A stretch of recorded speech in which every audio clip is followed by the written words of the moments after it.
Coming up next on the Jeff Crilley Show, there's an old saying in the sales world, you got to circulate to percolate. We're going to be talking to a sales expert next.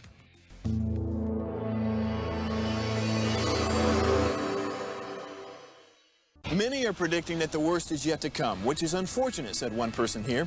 Until now, they've enjoyed the reputation of being the nation's icebox. Watched a burglar in his home this morning by webcam. As a journalist of over 25 years, stories are what make my world turn. Reporting live from the Dallas newsroom tonight, Jeff Crilley, Fox 4 News. But in 2008, I took the jump from my familiar life and started a PR firm from my home. We're talking about anyone with a camcorder like the one I'm using becomes a television network. We started slowly growing the company, and we now have over 100 clients, and we've branched into the world of live digital broadcasting. I now own 8 different TV studios and have a huge team, and the stories that I now get to share are sometimes the most important of my life.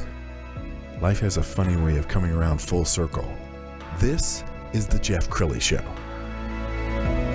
Well, I'm a member of Glen Eagles Country Club in West Plano, and I love to spend time at the pool. And about 3 summers ago, I ran into a guy at the pool who has become a new close friend. Taylor Kull is in the studio. He is an expert in sales, and I got to just brag on you because you moved your family from New Jersey at the height of COVID. That's right. You know basically no one in Dallas. That's right. And you have to not only overcome the fact that you have a little bit of an accent, but you know you're not a native Texan. No. Okay, that's right. So what was it like making that change? It was really great because we were motivated to make the change. We wanted something new. Obviously, the stuff that was going on in New Jersey during the height of COVID was a little much for our taste per se. So it took the whole family, came down here to the Dallas-Fort Worth area, and haven't looked back ever since. I mean, just like you spoke about not knowing anyone, sort of needed to jump right in. So we found Glen Eagles Country Club, which was great. Met you and your wife, Victoria, and Yes. we're able to get around the club and start meeting people. Well, I think you're a unicorn in the world of sales. I've had a chance to observe you in settings where you're walking into a room of strangers and you're able to charm everybody. So is this just a natural gift, or did you learn it from mom or dad, or? No, I'd always been very social when I was a kid. Sometimes too much, right, in class, getting in a bit of trouble, not paying attention. But just like anything, you can turn it into a strength. And my social butterflyness ended up being a strength. I dove right into sales out of college, and sort of learned fast that the more contacts you make, you amplify your chances of getting deals done, of getting promotions, of getting to the next stage that you'd like. Sure. You and I were talking before the show, and we both agree that young salespeople have a hurdle to overcome. Number one, it's kind of a texting generation instead of a talking generation. Right. And they also have to overcome the hurdle of being told no. Yes, yes, exactly. We give away a lot of ribbons and trophies for showing up. Just showing up, exactly. Okay, so when you get told no, you don't take it personally.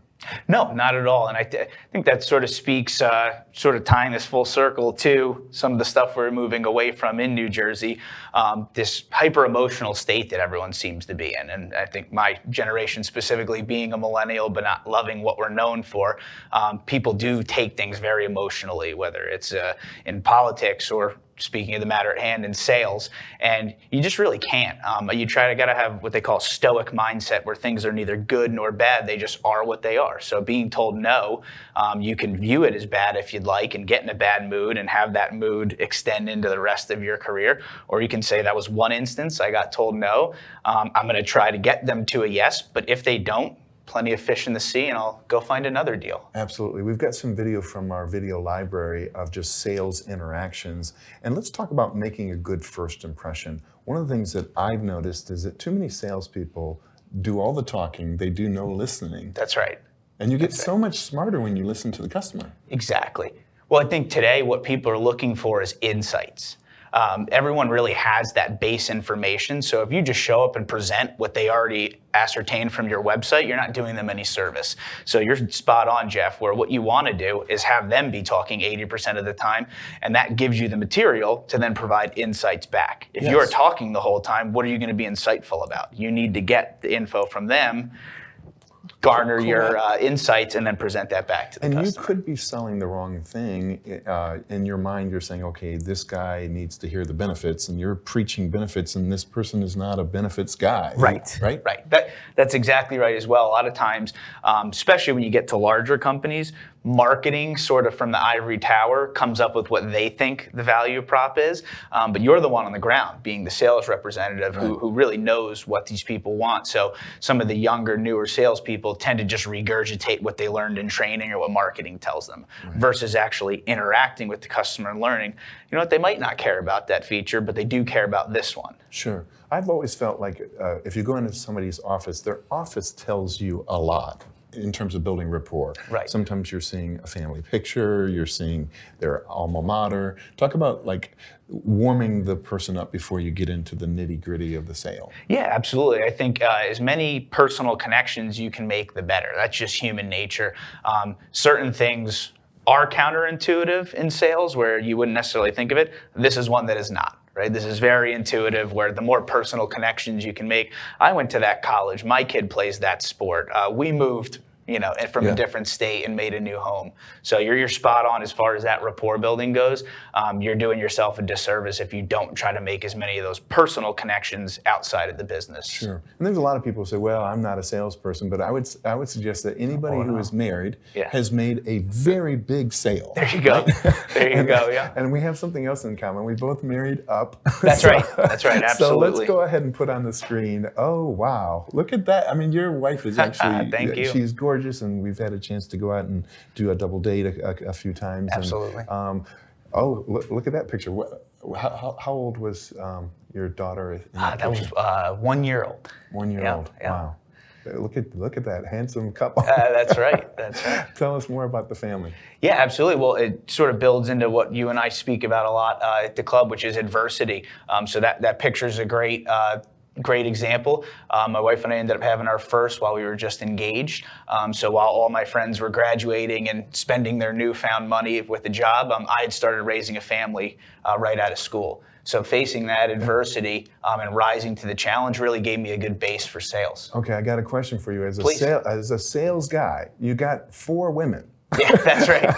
So that's right. when they're voting on the movie to go see, do you ever win? No, that I'm outvoted. You can be the best salesman in the world. You're not beating 4 women with their pick for the movie. So absolutely, doesn't happen. We got about a minute left.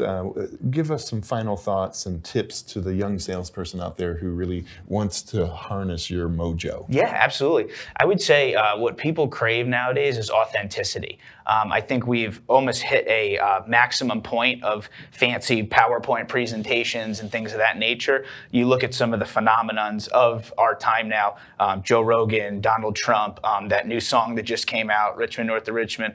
I mean, what the common theme between all those 3 very separate is authenticity. You hear the feedback from the people that say, that's genuine. That guy's not making it up. He's being real. So when you show up to a sale, there's sort of already that guard up from someone that you're trying to force your way on them. If you just have a conversation like we spoke about earlier and get them speaking and have a genuine human interaction while keeping your goal in mind, no one's saying you have to get rid of the fact that you are trying to sell your product or your service.